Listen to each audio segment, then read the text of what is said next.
साइली जब कहती है कि हमारा बच्चा अगर हमसे दूर चला जाए तो उतने में सचिन चौंक जाता है और कहता है, क्या तू माँ बनने वाली है? तू पेट से है?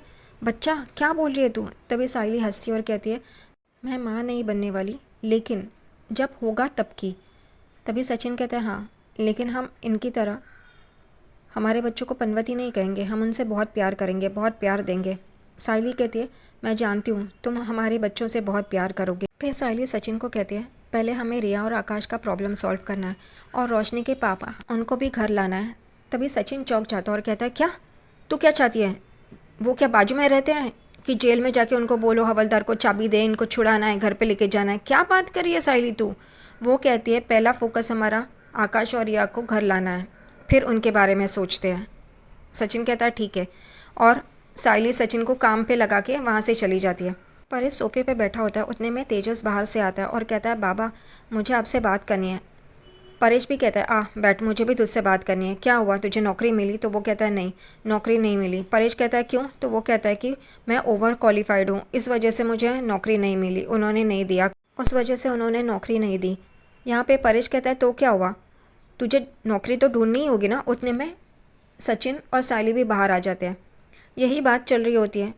तभी साइली कहती है, काका अगर छोटी नौकरी हो तब भी चलेगी ना, शुरुआत तो करनी होगी, फिर उसमें आगे बढ़ सकते हैं। ये सुन के तेजस को गुस्सा आता है। वो कहता है, तुम्हें पता भी है मेरे पास कितनी डिग्री है और मेरी डिग्री के हिसाब से ये काम कैसे करूँ मैं? तुम्हें कुछ भी पता है? वो फूलों की माला नहीं है जो तुम बनाती हो। यहाँ पे सचिन को ये सुन के गुस्सा आता है कि तेजस उसकी बाइकों की इंसल्ट कर रहा है। वो उसे बोलता है, एक खजूर, फूलों की माला बनाना कुछ आसान काम नहीं है। तू करने बैठेगा ना तो अगले दिन कमर पकड़ के बैठ जाएगा, समझा? और उसका बिजनेस है, तेरी तरह निठल्ली नहीं बैठी है वो। लेकिन परेश तेजस को कुछ भी नहीं कहेगा, जो वो साइली की इंसल्ट कर रहा है तो चुपचाप सुन के ले रहा है। यहाँ पे सचिन ही साइली के लिए जवाब दे रहा है। तेजस सचिन को कहता है, तू चुप कर, मुझे बात करनी है। और वो आई कहाँ है, परेश को पूछता है। परेश कहता है, अंदर किचन में है। तेजस उसको बुला के लाके परेश के बाजू में सोफे पे बिठाता है और खुद भी बैठता है और कहता है, आई मुझे तुझसे बात करनी है। वो कहती है, बोल ना, क्या हुआ, तुझे नौकरी मिली? तो वो कहता है, मुझे नौकरी तो मिली है लेकिन, और सब लोग पूछने लगते हैं क्या हुआ करके। तभी तेजस जो रोशनी के साथ उसने बात की होती है वही बात छेड़ता है कि आई तेरे हाथ में है, मुझे नौकरी मिल सकती है। वो कहती है, कैसे? तो वो कहता है कि ये घर हम लोग गिरवी रखते हैं, उस पर 14 लाख रुपए लेते हैं, तो मुझे वो नौकरी मिल जाएगी। ये सुन के सब लोग चौंक जाते हैं। सचिन शुरू हो जाता है, देखा, पहले के बाबा के 27 लाख वो नहीं दिए, ऊपर से इसको 14 लाख रुपए चाहिए। परेश सचिन को चुप करवाता है हमेशा की तरह। तेजस अपनी जगह से उठ के माँ के पास आता है, नीचे बैठता और कहता है, आई देखना, तू ही कर सकती है ये मेरा काम, करना प्लीज़, मुझे 14 लाख रुपए देना, मेरी नौकरी पक्की है, मुझे जाना है कनाडा। वो उसे देख रही होती है, चुपचाप सुन रही होती है, लेकिन सचिन ही सिर्फ बोल रहा होता है कि ऐसा मत करो करके, ये झूठ बोल रहा है और कनाडा जाने की क्या ज़रूरत है, यहाँ पे ही देख सकता है वो नौकरी। परेश कहता है, मेरे पास तो इतने पैसे नहीं हैं, हम दोनों के पास इतने पैसे नहीं, म्यूचुअल फंड, एफडी सब कुछ करा के भी इतने पैसे नहीं होंगे। और ये घर, रेणुका तेजस को गुस्से से देख रही होती है कि ये कितना और क्या क्या बोल रहा है, लेकिन वो चुपचाप सुन रही है, कुछ बोल तो नहीं रही है अभी। उतने में ही रोशनी आ जाती है और कहती है, क्या चल रहा है ये सब, कुछ सीरियस है? तभी सचिन, अरे नहीं नहीं, हंस के बोलता है, सीरियस कहाँ, ये तो कॉमेडी कर रहा है, देखो ना। और वो एकदम से देखने लग जाती है। साइली रोशनी को कहती है कि तेजस 14 लाख रुपए मांग रहा है, उसको कनाडा की जॉब चाहिए, उसके लिए वो कह रहा है कि ये घर गिरवी रख दो। तभी तेजस साइली को कहता है, उसे क्या बता रही हूँ, ये आइडिया तो उसी का है, मैं उसी के पास गया था, उसने ही मुझे ये आइडिया बताया। और सब लोग चौंक के रोशनी को देखने लगते हैं और रोशनी एकदम से डर जाती है। तभी सचिन कहता है, अच्छा तो ये खाली डब्बे में नेटवर्क इसका आया है क्या? और सब लोग देख रहे होते हैं। यहाँ पे वापस तेजस आई को कहता है, आई सोचना, ये घर गिरवी रख के पैसे देना। तभी रेणुका एकदम से चीखती है, नहीं करके, और सब लोग उसे देखने लगते हैं कि रेणुका ने नहीं कहा, वो भी अपने प्यारे लाडले बेटे को, और गुस्सा कर रही है। सचिन, साइली, परेश और रोशनी एकदम से चौंक जाते हैं।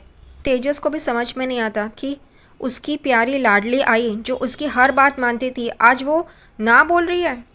और यहाँ पे रोशनी भी एकदम से चौंक के देख रही होती है कि तेजस के साथ वो ऐसे बर्ताव कर रही है। तेजस एकदम से उठ जाता है और कहता है, आई तू ये क्या बोल रही है, मुझे देना पैसे, मुझे कनाडा की जॉब करनी है, उसके लिए मुझे 14 लाख रुपए चाहिए, तू ये घर गिरवी रख और मुझे 14 लाख रुपए दे। वो कहती है, नहीं दूंगी, तू यहाँ पे नौकरी ढूंढ, लेकिन तुझे ये घर गिरवी रख के पैसे मैं नहीं दूंगी करके। और वो उसे बहुत खरी खोटी सुनाती है कि तू कुछ काम नहीं करता, बड़ा बेटा है लेकिन निठल्ला है, एक पैसा भी कमा नहीं सकता तू। और ये सुन के सब लोग चौंक जाते कि रेणुका अपने लाडले बेटे को ये सब बोल रही है। सचिन एकदम से चौंक के साइली को बोलता है कि साइली मुझे चूटी काट, और वो काटते हुए एकदम बोलते हैं अरे ये क्या मैं सुन रहा हूँ, ये बाबा की बाई को अपने लाडले बेटे को ये बोल रही है। और वो एकदम से बोलता है कि क्या मैं सुन रहा हूँ, ये बाबा की बाई को अपने लाडले बेटे को सुना रही है। और वो एकदम से बाबा के पास आता है और बोलता है बाबा मुझे एकदम हार्ट में पेन हो रहा है, सीने में दर्द हो रहा है, ये मैं सच में सुन रहा हूँ या क्या करके उसे भी समझ में नहीं आता। सचिन तेजस को कहता है कि ये आई बाबा का घर है, बाबा रिटायर्ड हो गए, उसका पैसा तो 27 लाख तो खा गया, और माँ भी तेरी जो है वो क्या जवान नहीं है, बूढ़ी हो रही है, और उनके सर पे ये छत रहे तो तू वो छत ही निकालना चाहता है। यहाँ पे तेजस कहता है तू चुप रहे, तू क्यों बोल रहा है बीच में। तभी यहाँ पे रेणुका तेजस पे चिल्लाती है और कहती है सचिन जो भी बोल रहा है वो सच बोल रहा है करके। रेणुका की ये बात सुन के सब लोग चौंक जाते हैं कि वो सचिन की साइड ले रही है, सचिन को सही बोल रही है। और एकदम से वो रेणुका तेजस के आगे आगे होती है और तेजस पीछे पीछे चल रहा होता है, एकदम से कुर्सी पे गिर जाता है। और रेणुका तेजस को कहती है बस हो गया, इस घर के बारे में कोई भी कुछ भी नहीं कहेगा, समझे। ये घर मुझे मेरे बाबा ने दिया है, उनका आशीर्वाद है, उनका प्यार है, और ये घर मैं किसी भी हालत में किसी को भी नहीं दूंगी गिरवी रखने के लिए, कोई भी इस घर को गिरवी नहीं रखेगा। रोशनी अपनी सफाई दे रही होती है, कहती है कि काकू वो मेरे पास पैसे मांगने आया था ना, तो मेरे पास तो इतने पैसे हैं नहीं। यहाँ पे रेणुका उसकी तरफ आती है, उंगली दिखाती है और कहती है अगर तेरे पास पैसे नहीं है ना तो तेरे पापा से मांग, समझी। तो रोशनी तुरंत कहती है आपको पता है ना मेरे पापा जेल में हैं, वो कैसे पैसे दे सकते हैं। तभी रेणुका कहती है वो बाहर आएंगे ना तब दे देना। और यहाँ पे सबको कहती है कि मुझे अब इस पे कोई बहस नहीं चाहिए, ये मेरा घर है और मैं इसे गिरवी रखने नहीं दूंगी। परेश उठता है और रेणुका को कहता है शाबाश, मुझे तुझ पे गर्व है, जो आज तूने किया ना ये बरसों पहले किया होता ना तो आज तेजस सही से नौकरी करता, लेकिन ठीक है कोई बात नहीं।